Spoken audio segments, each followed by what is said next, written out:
Pregunta muy repetida. Si el latín es realmente la madre de las lenguas romances, ¿cómo es posible que entienda mejor el francés, el portugués, el italiano, etcétera, que el latín, que supuestamente es la madre del español? Esa pregunta viene a ser uno de tantos argumentos pseudolingüísticos para mantener que el latín no es la madre de las lenguas romances.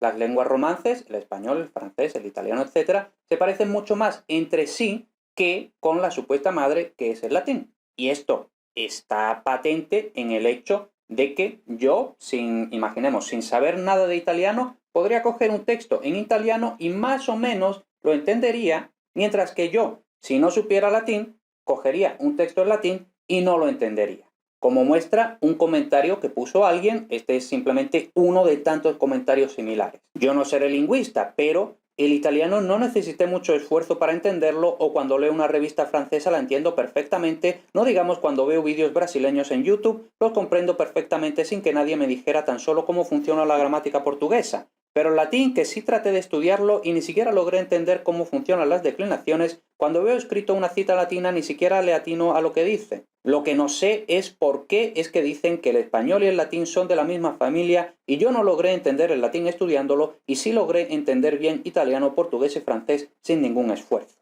Aquí, para no desviarme demasiado, simplemente voy a aceptar, voy a dar por buena, voy a creerme que el italiano, que el francés, que el portugués se pueden entender perfectamente sin haberlos estudiado. Bueno, venga, nos lo creemos. Vamos a la cuestión real de este vídeo.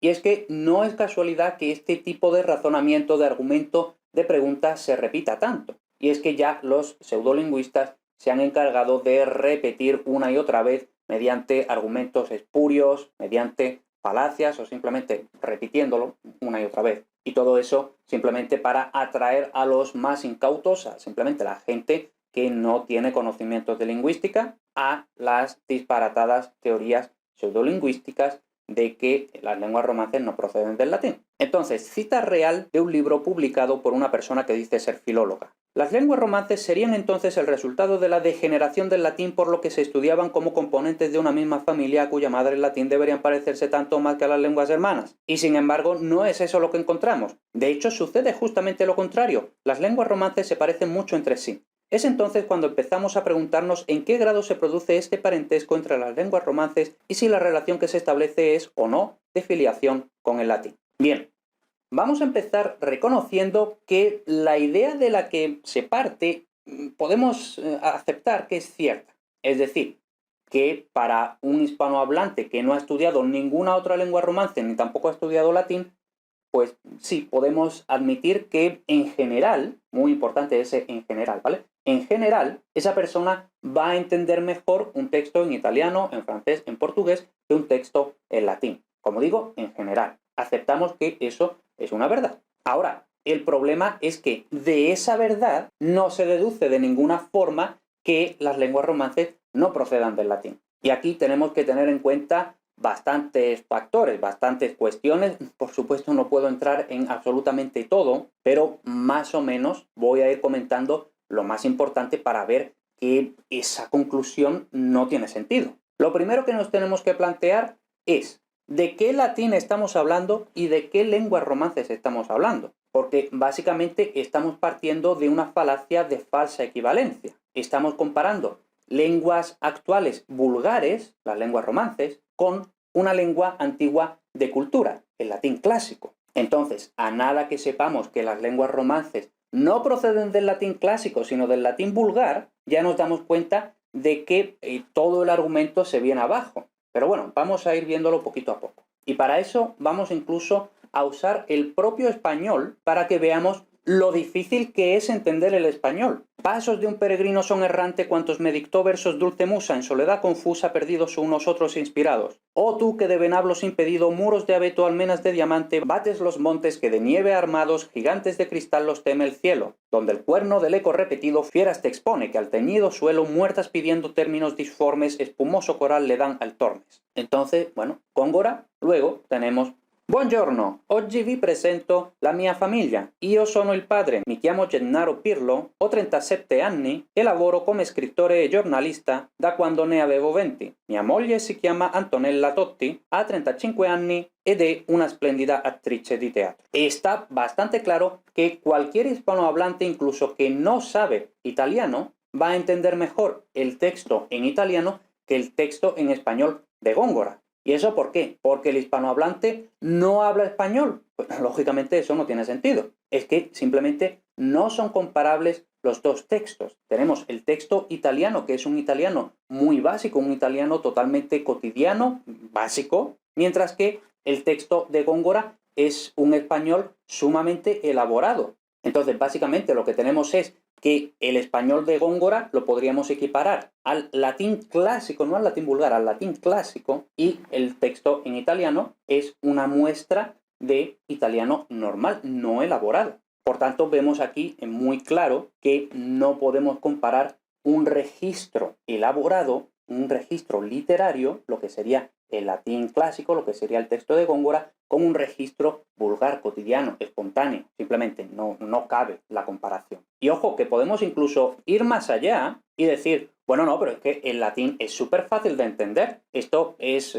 una cuestión bastante fácil de manipular, forzar las pruebas para que encajen en lo que queremos decir. Entonces eso, yo podría decir, no, el latín es muy fácil. Y aquí tengo una prueba. Roma in Italia est, Italia in Europa est, Graecia in Europa est, Italia et Graecia in Europa sunt, Hispania quoque in Europa est, Hispania et Italia et Graecia in Europa sunt. Entonces, esto es un ejemplo muy claro, muy flagrante de manipulación, de cherry picking. Me he ido a el texto que podía ser más fácil de todos, pero no hace falta irse tan lejos. Tenemos aquí un fragmento de Tito Livio, luego una adaptación de Orberg y luego una adaptación mía de la adaptación de Orberg. Y básicamente es el mismo texto, pero planteado en 3 niveles de dificultad. Y vemos que incluso si no sabemos latín, en mi versión adaptada es muy fácil más o menos sacarle el sentido. Luego, para la versión de Orberg ya hay que saber un poquito más, aunque realmente las diferencias son en el orden de palabras. Y por último, para la versión original de Tito Livio,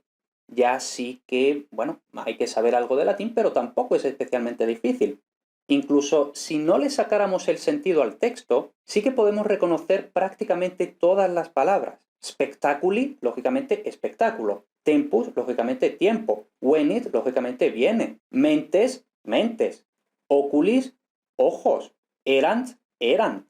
Signo, signo o señal. Dato, dado. Juventus, juventud. Romana, romana. Virgines, vírgenes. Total, que toda esta falacia parte de comparar una lengua clásica, literaria, esmerada, elaborada, el latín clásico, con lenguas romances en su versión cotidiana, es decir, lo que podríamos decir vulgar. Por tanto, simple y llanamente no cabe la comparación no tiene sentido. No se están comparando dos cosas equivalentes. Y todo esto sin mencionar que estos razonamientos suelen también usar la llamada escoba de Occam, que es básicamente esconder un dato o dos que no nos interesa que se conozcan. Entonces, ese dato o dos los metemos debajo de la alfombra, así con la escoba lo barremos un poquito, ocultamos ese dato que no moleste en nuestra argumentación. Pero básicamente, este tipo de razonamientos de no, las lenguas romances se entienden muy bien entre sí, no sé cuánto, siempre ignoran, por ejemplo, el rumano. El rumano no se entiende. Y como prueba, un cuento para niños. No me voy a poner a leerlo porque no tiene sentido, pero vemos que este texto, si no sabemos rumano porque lo hemos estudiado, porque hemos vivido en Rumanía, lo que sea, prácticamente no podemos entender ni siquiera palabras sueltas. Entonces, ahí tenemos el primer problema de este razonamiento, que se están queriendo comparar dos cosas que no son comparables porque no son equivalentes. Segundo punto que tenemos que tocar. Efectivamente, y citando el título del libro de una conocida pseudolingüista, no venimos del latín. Ahora, ¿qué quiero decir con esto? Lo primero que tenemos que hacer es convenir. ¿A qué llamamos latín? Es decir, si yo simplemente digo latín, ¿qué nos viene a la cabeza? Pues a todo el mundo, si yo simplemente digo latín, nos viene el latín de Cicerón, de Virgilio, de Julio César, etc. Es decir, el latín clásico. Ahora bien, sabemos que el latín también puede ser el latín vulgar. Lo que pasa es que Cuando decimos simplemente latín, vamos a decir, el latín por defecto es el latín clásico.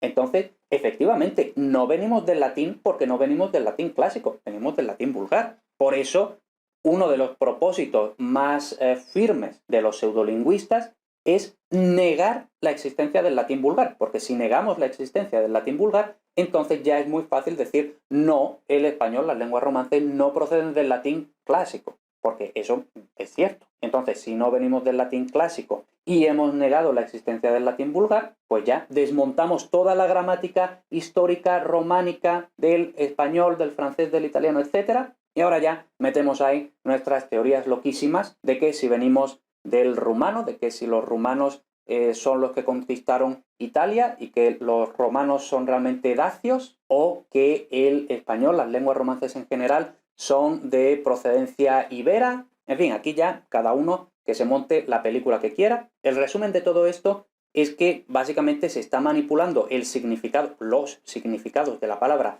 latín, que como hemos dicho, latín puede significar latín clásico, pero también latín vulgar. Y mediante esta manipulación, pues efectivamente podemos decir que las lenguas romances no proceden del latín clásico. Entonces, aquí muy importante, como ya he dicho en otras ocasiones, es muy importante entender qué es el latín vulgar, qué es el latín clásico, cómo se relacionan y cómo se diferencian. Si no entendemos eso tan básico, especialmente qué es el latín vulgar y por qué se dice que las lenguas romances proceden del latín vulgar, entonces no vamos a entender, porque no tenemos los medios suficientes, no vamos a entender por qué se dice que las lenguas romances proceden del latín vulgar.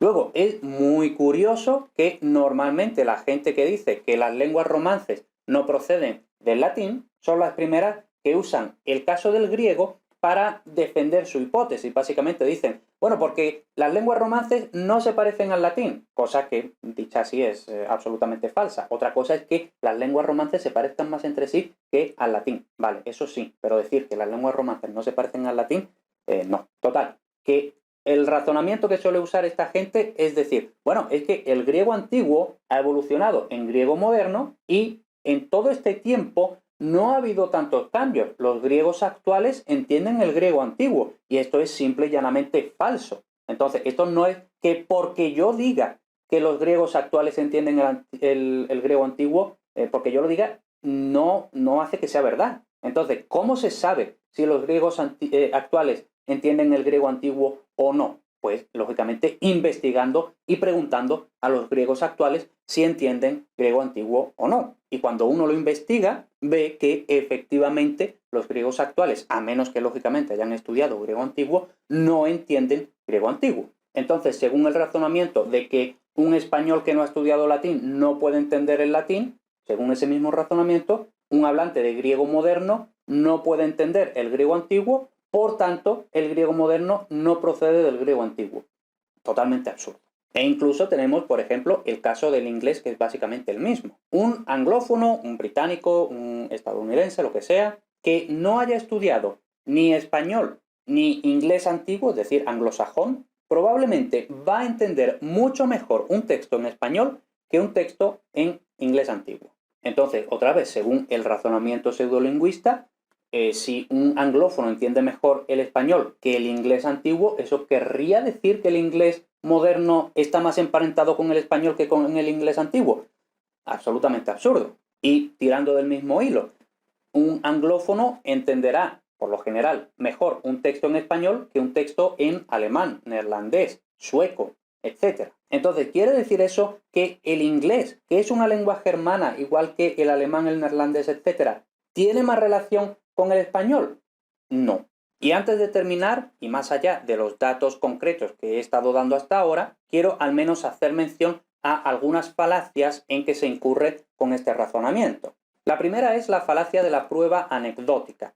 Es decir, básicamente, que tu caso sea tal, si es que realmente tu caso es que entiendes las lenguas romances incluso si no las has estudiado, aceptando que eso sea verdad y que ese es tu caso, ese caso no se puede extrapolar necesariamente a la generalidad. Es decir, puede que tu caso sí sea extrapolable, puede que tu caso no sea extrapolable. Es básicamente lo mismo que el típico ah, pues a mí esta dieta me ha funcionado. Bueno, que a ti te haya funcionado esta dieta no quiere decir que esa misma dieta le funcione a otra gente. Por eso los nutricionistas tienen que confeccionar dietas a medida tras estudiar a cada persona individualmente. Es decir, que no se pueden extrapolar cosas que es puramente anecdótico porque se te aplica a ti. Habrá que ver si eso que se te aplica a ti también se le aplica a él, no sé qué, y luego poner un montón de datos, en este caso datos lingüísticos, y de ahí empezar a sacar conclusiones. No se puede sacar una conclusión a partir de tu experiencia personal.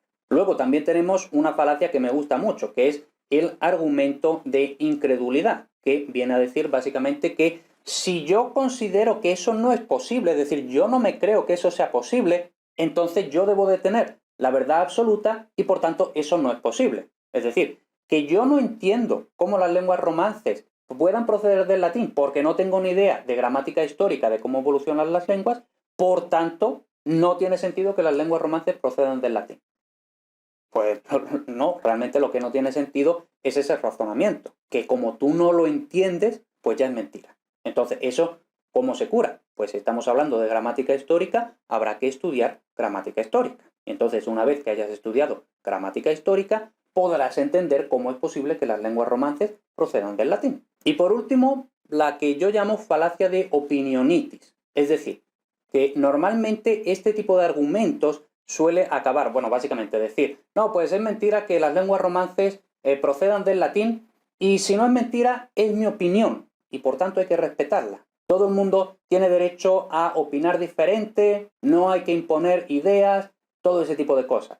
No, vamos a ver. Sí es cierto que todo el mundo tiene derecho a su opinión. Ahora, que tú tengas derecho a tu opinión no quiere decir que tu opinión sea válida. Es como si yo digo, no, yo opino que 2 y 2 son 5. Bueno, esa es mi opinión, pero lógicamente mi opinión es una estupidez. Y aquí, pues, básicamente, esta opinionitis no deja de ser, al fin y al cabo, un tipo de prueba anecdótica. Y, en cualquier caso, no son las opiniones lo que cuentan son los datos lingüísticos, los hechos demostrables, demostrados, lo que diga la bibliografía contrastada, básicamente los datos, no lo que a mí me parece sin tener ni idea del tema, porque esa es mi opinión y yo tengo derecho a mi opinión. Y ojo, aquí no estoy diciendo que dar la opinión sea malo, no. Lo que estoy diciendo es que una opinión no es un dato. El argumento no puede ser la propia opinión. El argumento, si acaso, es mi opinión es tal porque tal cual y pascual. Y ya por último, antes de terminar, incluso si los datos y razonamientos que he estado haciendo hasta ahora no fueran suficientes, para terminar el vídeo podemos formular la tesis como un silogismo. Entiendo el italiano, el francés, el portugués, de aquí se deduce que el italiano, el francés, el portugués, etcétera, son más parecidos entre sí. Luego, el latín no lo entiendo, de aquí se deduce, es menos parecido. Y ahora, de estas dos premisas, la conclusión. Por tanto, las lenguas romances no proceden del latín. Entonces, aunque las premisas sí sean verdaderas, la conclusión vemos que no se deduce de las premisas. Básicamente, sería lo mismo que decir lo siguiente. Me parezco más a mis hermanos, no me parezco tanto a mis padres. Por tanto, no soy hijo de mis padres. Entonces, vemos que es básicamente lo mismo. Y ojo, es posible que efectivamente seas o no hijo de tus padres, pero eso no se deduce de las dos premisas. Todo el mundo conoce casos de hermanos que sin ser gemelos ni nada de eso se parecen mucho entre sí, o casos de gente que no se parece prácticamente nada a los padres, o gente que es la fotocopia del padre, en fin, al final tenemos un poco de todo. Al final lo importante es que veamos que aunque las premisas sean ciertas, las premisas no llevan a esa conclusión. Así que, conclusión del vídeo, que tú entiendas el francés, el italiano, el portugués, etcétera, mejor que el latín, no quiere decir en absoluto que las lenguas romances no procedan del latín.